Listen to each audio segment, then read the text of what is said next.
It's big fight week here. I was talking to Leah. I was saying, I think you two could have been the main event. What do you think? I mean, of course, it would have been fun.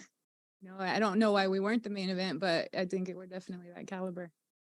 Absolutely. Leah was the first woman to headline a big MMA event in Europe, and she's quite a name. But you've been in there with a ton of big names. You got wins over, Miesha Tate and Amanda Nunes and Raquel Pennington. Where does Leah McCourt rank up there with the opposition you've seen in the cage? Every fight is different. Every person is good, and styles make matchups, so you really never know. I don't try to go in with expectations of anyone. I don't try to rate anyone or put anyone on some spectrum. I really have to take every single person seriously, and every fight like it's the fight of my life. And I'll get the results when I get in there. Leah McCourt told us that she's never fought a grappler before. How does that change this fight? I don't know. I've trying to think if I've had that experience. I think when you think about matchups and you think about people you've gone against or people you haven't gone against, of course, there's, boxes you need to tick along the way as you move up in your fighting career. I remember first time I fought a stand-up person, like you have no idea what that means. It's a whole different way of thinking. What are they going to bring? What are they going to be able to do? What am I going to be able to do? It's all part of the overthinking that goes into it. And on paper, we have a lot of the same strengths. So, it'll come down to whose strengths are stronger that day. You're going to hate this question, but I have to ask it anyway. I saw Cris Cyborg last week. Cris Cyborg says, you're ducking her. What's your response? She's not even with the promotion. So I don't know how duck someone. She tells me to sign a contract, but she doesn't. She has 2 contracts to sign to even get back in the promotion. So I feel like she's kind of a crazy lady yelling from the street corner right now, just trying to get anyone to talk to her, anyone to pay attention to her. She's always complaining. She always got something negative to say. Like at this point, I just kind of ignore her. And, once those real conversations start happening, then we can do something about it. But right now it's just noise. She's noisy. My last question for you, Cat. With a win over Leah McCourt, what does that do for you? Where do you go from here? That's kind of the question.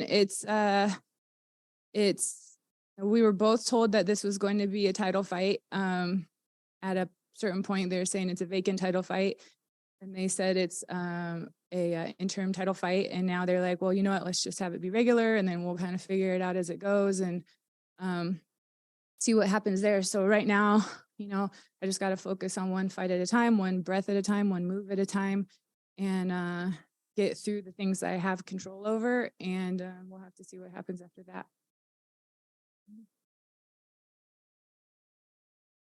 All right here, Cat. So I drew up this question earlier today.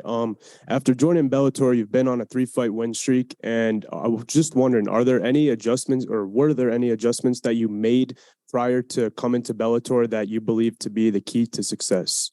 One pretty huge adjustment. I know I mentioned it on my social media before, but I was dealing with, I had breast implants, and I had them removed. I was feeling really sick for quite a while with them, and weight issues and anxiety issues and things like that. And I just kind of, I figured it's just life. Like my life has been kind of crazy, and things that I've been through have obviously been work to get through. And I saw someone, and I know someone that had a lot of the same complaints and symptoms about their body that I did. And she, was able to figure out that she was basically rejecting and allergic to her breast implants. And I kind of looked at the things she was going through, and it all looked almost the same.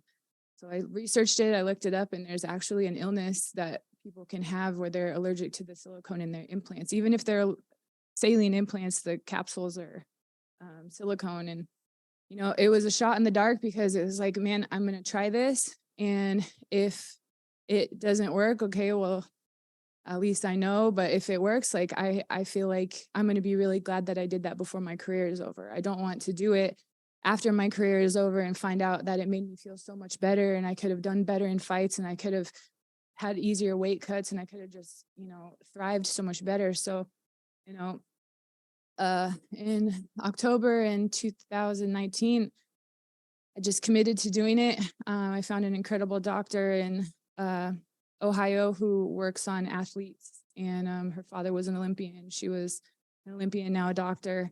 And we did the procedure, and within hours, I saw crazy results. My vision was better. I lost a ton of weight. I mean, just even you look at me now walking around, I just am built differently. I'm leaner. I don't have that like inflammation to my whole body anymore.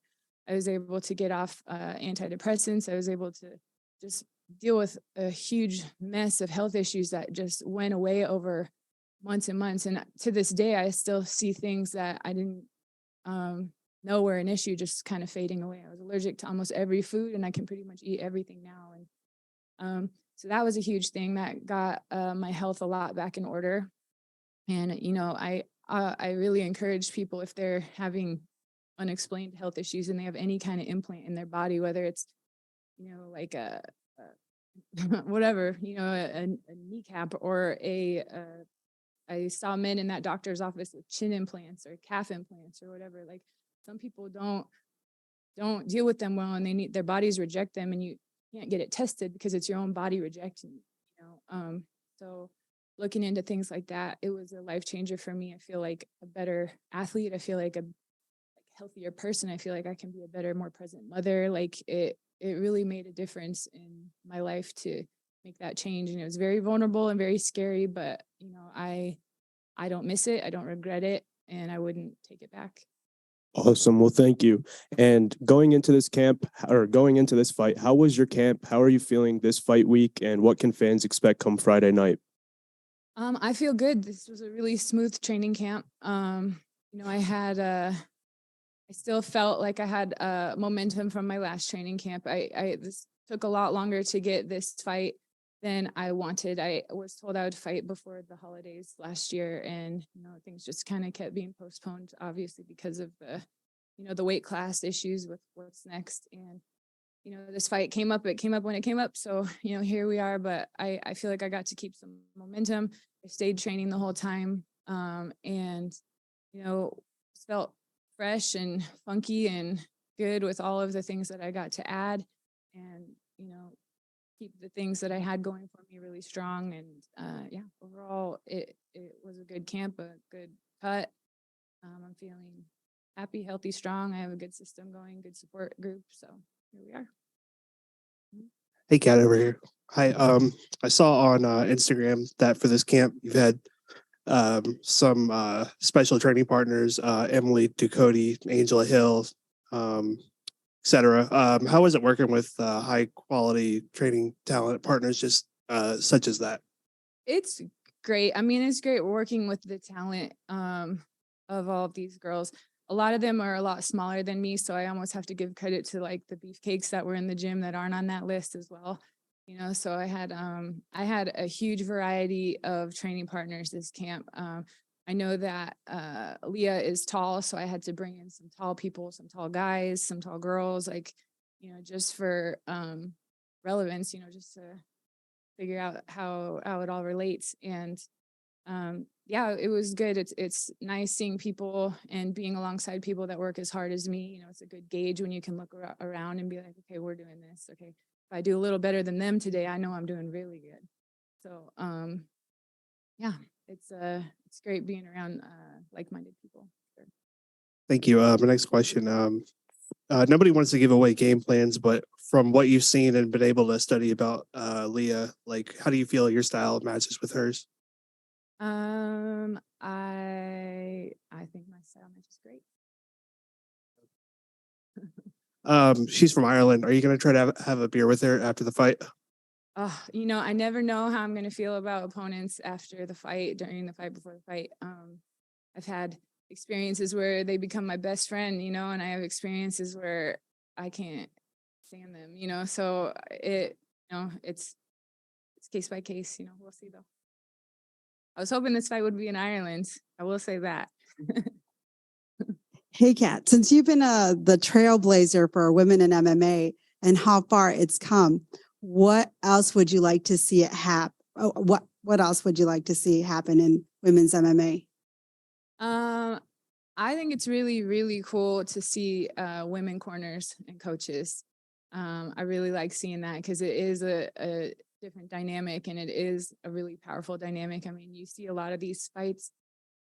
The women's fights are so intense, you know, and a lot of people, I even hear a lot of men say they like watching the girls' fights the most because of how like wild and like crazy, you know, and hard everybody goes. And you know, that a lot of that does come from your coaches. A lot of that does come from outside of the box thinking and new thinking. So I think that's really cool. Yeah, I feel like I have a lot of answers for this, but I can't think of all of them right now. This is conversations I've definitely had though. Last question. It's going to be a simple one. Because you have such a great jujitsu background and training, possibly seeing you go to the ground and see some jujitsu in your match?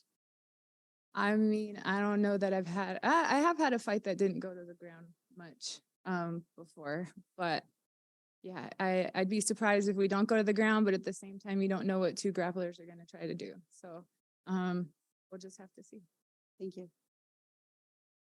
Santiago. Hi, Kat. Thank you for the time and good to see you back healthy again after 9 months.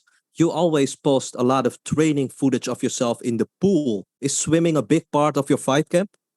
Yeah, it has been for the last few, and it's been really, really fun. You know, it really shows you a lot about what you can get through with just your mind. And when I started this swimming program, I could swim down the pool underwater on one breath, and I could hold my breath for a minute. And I thought that was like incredible. And now I can swim 60 meters underwater on one breath, no fins, and maybe a little over 60 meters. And I can hold my breath 4 minutes and 20 seconds. And a lot of that is just me telling myself, I have 5 more seconds. I have 5 more seconds. And just knowing what your body does and getting used to what your body does and being like, okay, I get like this when things are hard. And I get like this when things are tough. And, you know, just being present and seeing it through and just observing, you know, until you know it's time and then you come up. So pushing that and doing it in a safe way where, you know, you have support and you have people that are watching your back. And it was honestly one of the favorite things that I had to look forward to as far as my training week because it was different. And every practice I do is hard, but it was hard in a way that the others weren't. And it was fun and it was creative and you got to play and it kind of brought me back to being a kid in a pool. And yeah, it was a integral part of the camp, I think, for sure. Really happy to hear that you're healthy again. I cannot wait to see you perform again. Good luck on Fight Night, Kat. Zach. Hi, Kat. You're the much experienced fighter in this fight. So how do you think your experience will play a factor? You know, I really can't say. You know, everybody comes in with different things to offer throughout their career. And you know, I can't speak for her and how she's gonna do. All I can say is I came ready and I trained hard and I treat every fight like it's, you know, moment by moment, kick by kick, punch by punch, shot by shot. And I just gotta stay present like that. And you know, that's where it goes. Mills. MMA Locker Room here, part of Puff Sports Radio. How's it going, Kat? All right, so I just have a question. So you spent your whole time pretty much fighting in an organization with the UFC, with owners and you know conspirators like Dana White. How has Scott Coker treated you over here at this Bellator stage and gave you the platform to pretty much advertise all your sponsors and just have the freedom as a fighter at this point in your career? Coming over to Bellator with the really deep division at 145 is really cool. I like that this size of women has been promoted and you know, nurtured as far as this promotion goes. I really haven't interacted with Scott much. I think I've met him once. And yeah, for the most part, it's been different in that Bellator is a bit more relaxed than the UFC. And, you know, there are some perks and benefits that, you know, make fighting a lot easier over here, as far as, you know, getting paid better and just being supported more and things like that. And, you know, overall, it's been a positive change. It's been a good thing. And I'm happy to be here. Thanks, Kat. That's it.